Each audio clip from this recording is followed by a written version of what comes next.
Mama dia pantas tangkap. Mama pun panggil saya SD. That's so cute. SD lebih manja and Sadiq kaki buli dengan sayang. Aduh, ini patut ambil gambar. Okay, ini kena share dalam family group ni. Oh, bestnya. Betul rakan-rakan. Mama cakap benda yang betul. Saya adalah anak yang manja, Sadiq kaki buli. Itu bukan fake account rakan-rakan. Itu betul-betul account Mama tau. Aduh.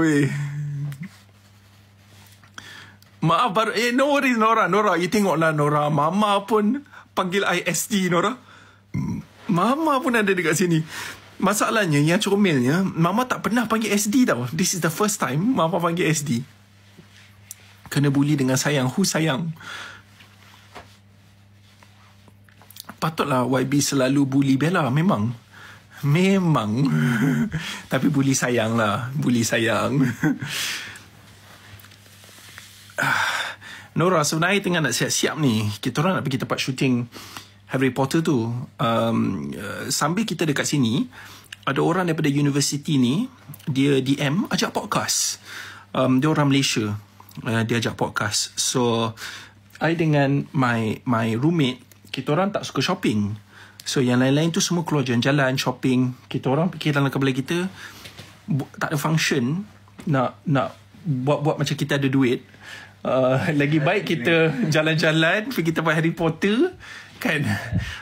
So kita punya plan sebenarnya, bila orang lain semua pergi shopping, kita orang nak pergi shooting gambar-gambar dekat tempat Harry Potter. So we are so excited. And itulah plan kita. Pukul 3 ni kita akan pergi podcast sekejap. Habis podcast, kita akan shooting gambar-gambar untuk Harry Potter.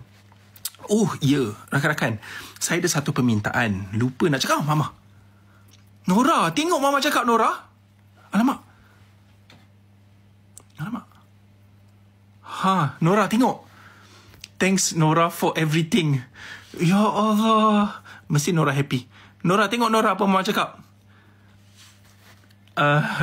Mama cakap, thanks Nora for everything and proud of you, such a dedicated person.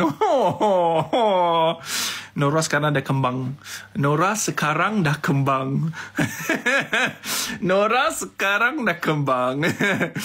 Macam mana Nora boleh survive dengan 1,300 dulu? Boleh, saya boleh tolong jawab. Macam mana saya survive dengan 1,300 dulu adalah mama.com.